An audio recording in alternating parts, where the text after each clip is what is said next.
Bueno, y vamos a hablar justamente de transparencia, recortes y ajustes presupuestales. Hoy en Panorama 360 nos acompaña Esther Ongay, ella es investigadora del programa Gasto Público y Rendición de Cuentas de México Evalúa, en colaboración, como todos los jueves, con la Red por la Rendición de Cuentas. Gracias por estar acá. No hay de qué, Mario, gracias a ti. Es que cuando se toca el tema del dinero, pues es lo más delicado y lo más sensible, porque cuando no, alguien queda mal, alguien levanta suspicacias, pero sí hay un hecho, y es que la mayoría de nosotros no sabemos cómo se toman las decisiones en torno al dinero de todos, ¿no? Sí, efectivamente, tenemos un problema de rendición de cuentas. Hay información, pero no necesariamente esa información es suficiente para que entendamos qué es lo que está pasando, por qué se toman ciertas decisiones, ¿no? Hay decisiones muy delicadas como los recortes al presupuesto en las que no sabemos cuál es la lógica que está detrás, ¿no? Qué es lo que, como si efectivamente lo que van a recortar es lo que conviene que recorten y en dónde y cómo, etcétera, ¿no? Ok, los rubros a afectar, ¿no? ¿Quién escoge dónde? Exactamente. ¿Y quién? ¿O cómo? Porque finalmente alguien toma esa decisión, ¿no? Sí, pues la Secretaría de Hacienda es la que tiene la mayor potestad para tomar estas decisiones de cualquier cambio en el presupuesto y pues dan algunas explicaciones que no nos parecen suficientes, digamos, para entender si efectivamente son las decisiones costo-eficiencia más adecuadas, ¿no? ¿Cómo se supone que sería lo correcto, en el ideal? Si tuviéramos esquemas similares entre las naciones, ¿se podría decir que el sistema mexicano se parece al de, no sé, Nicaragua, Guatemala, España, y que no estamos siguiendo los pasos correctos? ¿Podría decir o no? ¿O nosotros pues, nos inventamos nuestro sistema y por eso es...? No, pues hay muchas diferencias, ¿no?, entre los países desde cómo se organizan políticamente, ¿no? El ideal es que, dado que el dinero es nuestro, ¿no?, pues que nos dieran las mejores cuentas posibles sobre el uso de ese dinero, ¿no? Porque finalmente de eso se trata la rendición de cuentas. Si el dinero es de una compañía privada, pues la compañía privada puede ponerlo y quitarlo donde quiera, ¿no? Pero aquí estamos hablando de nuestros impuestos, de nuestros bienes nacionales, ¿no?, de las concesiones, etcétera, que pues son de todos y entonces tendrían que tomarse las decisiones con todos. Claro. ¿Hay algún rubro o algún área en la que ustedes hayan detectado con mayor preocupación que ahí sí no tienen ni cómo seguir esa toma de decisiones y sobre todo el impacto, porque pues la transparencia hay mucho más opacidad o no son tan claros? Pues una de las áreas que hemos visto es un tipo de ingreso, que es un ingreso que de por sí es bastante técnico, se llaman ingresos por aprovechamientos, que son ingresos no tributarios, no petroleros, es decir, no vienen de impuestos, no vienen del petróleo. ¿Dónde? Exactamente. Entonces, los ingresos por aprovechamientos, desde que se aprueban en la ley de ingresos, quedan muy vagos. Se dice que 90 y tantos por ciento, 95% entra como otros, ¿no? Literal, otros, dice la ley, ¿no? Y después, durante los informes y la cuenta pública y tal, solo dicen tanto por aprovechamientos, pero nunca nos dicen exactamente de dónde salió ese dinero, ¿no? Entonces nosotros en México Evalúa, desde hace unos 3 años, empezamos a dar lata con el tema y otras organizaciones de la red, y el año pasado la Auditoría Superior le pidió al SAT que explicara, ¿no?, de dónde salían esos ingresos.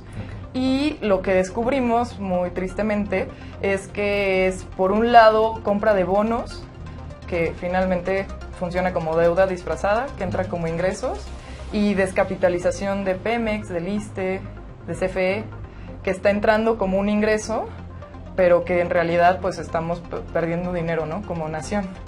Entonces, pues ese tipo de cosas, digamos que se entienden en el contexto, porque los ingresos petroleros se fueron al suelo. Se perdieron 600 mil millones de pesos entre 2012 y 2015 de ingresos petroleros. Y entonces digamos que entre que nos estamos endeudando más, entre que la reforma hacendaria efectivamente está dando más ingresos al gobierno, y pues como ir sacando de donde se puede, porque el gasto del gobierno federal en realidad no se ha recortado. O sea, a pesar de los anuncios, el gasto del año pasado no se recortó. O sea, salieron a decir que se iba a recortar 124 mil millones de pesos y en realidad no solo no se recortó, sino que aumentó 4.2% en términos reales. Entonces, eso nos preocupa mucho en México Evalúa. Queremos dar un seguimiento muy puntual al comportamiento de los ingresos y del gasto del gobierno federal, porque la deuda va subiendo impresionantemente. O sea, de 2005 a 2015 pasó de 152 mil millones de pesos a 549 mil millones de pesos.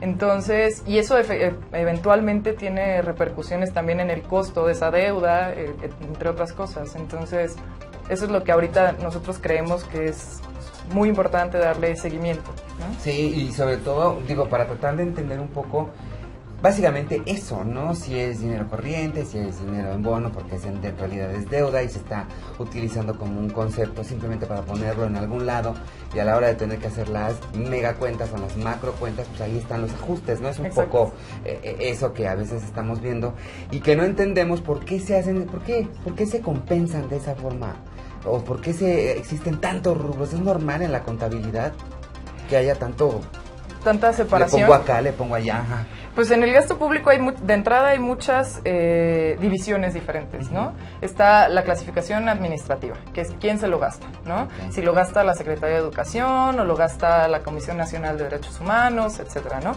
Está la geográfica, que es en dónde se gasta.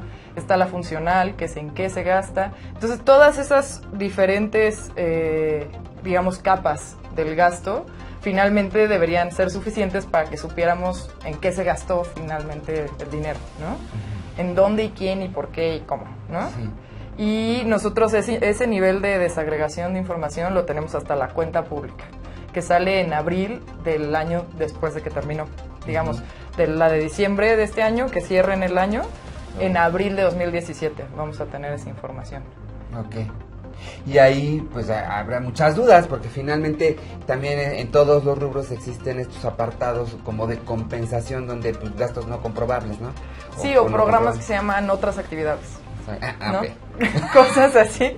Exacto. Tan amplio como se me ocurra. Exactamente. Y sí. Obviamente no es normal, pero ¿hay alguna forma, además, en la que ustedes han hecho, a lo mejor que nos compartas un poco con el auditorio, cómo es que le hacen para darle seguimiento a algo que a veces pues no está ni siquiera publicado, ¿no? O que tenemos Ajá. que esperar, y ustedes hacen previsiones? ¿Cómo está eso? Un poco de cómo también contemplan la información para aterrizarla y pues compartirla con el auditorio. ¿Te parece después del corte? Claro que sí. Tenemos que hacer esta pausa, son 2 minutos. Estamos con Esther Ongay de México Evalúa, en colaboración, como todos los jueves, con la Red por la Rendición de Cuentas. Volvemos, son 2 minutos, no se vayan.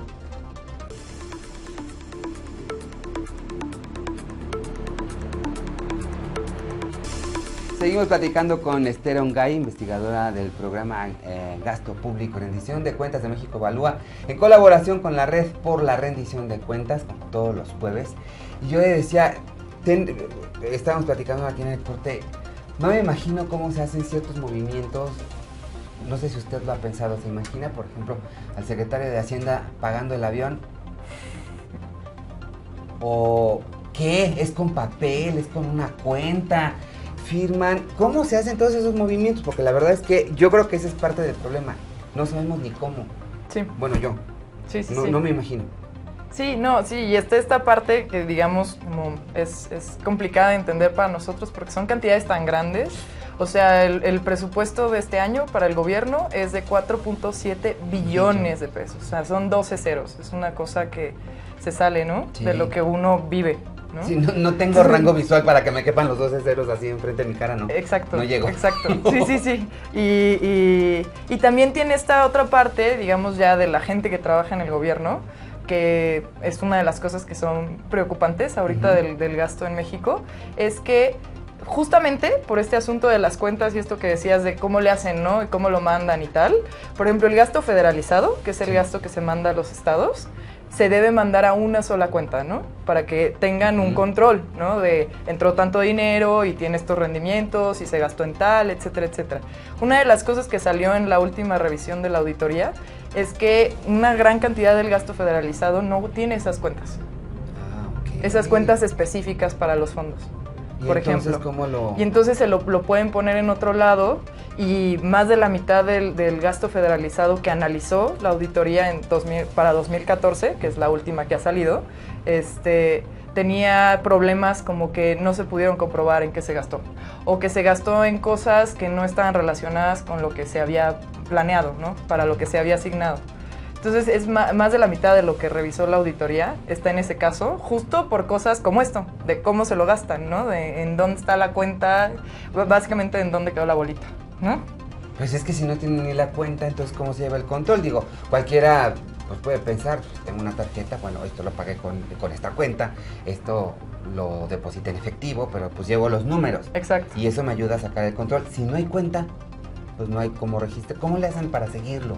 Ustedes, desde México Evalúa, o desde la sociedad civil organizada, que de repente digan, ya tienen el esquema y van reuniendo elementos, siguen las declaraciones, ¿cómo les? Pues sí, es un poquito un trabajo, sí, pues de investigador, ¿no? Entonces, vemos los datos de los informes de Hacienda. Finalmente dependemos de la información de Hacienda, ¿no? Por ejemplo, del portal de transparencia presupuestaria, que es de lo que mejor hay en datos abiertos, en bases de datos que podemos manejar, ¿no? Y entonces empezamos a ver patrones. Y encontramos que estos están gastando mucho más de lo que les tocaba, ¿no? O mucho más que en años pasados, ¿no?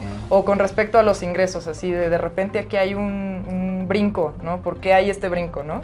Y entonces ya nos empezamos a meter más a detalle y muchas veces lo que nos sirve para darnos idea cuando llegamos a estos programas es revisar Coneval, revisar la Auditoría Superior, revisar justo los organismos que son control externo del gobierno. Dios mío, sacar conclusiones. No, bueno, sí se necesita un rango de visión que yo no tengo. Muchísimas gracias, Esther. No hay de qué. De verdad, por traernos Muchas este gracias. tipo de información que nos echa luz a cosas que a veces son complicadísimas de entender, pero bueno, el chiste es que empecemos a razonar lo que está pasando para hacernos de nuestra propia opinión. Muchísimas gracias. Ella es Esther Ongay, investigadora del Programa de Gasto Público y Rendición de Cuentas de México Evalúa, en colaboración con la Red por la Rendición de Cuentas, como todos los jueves.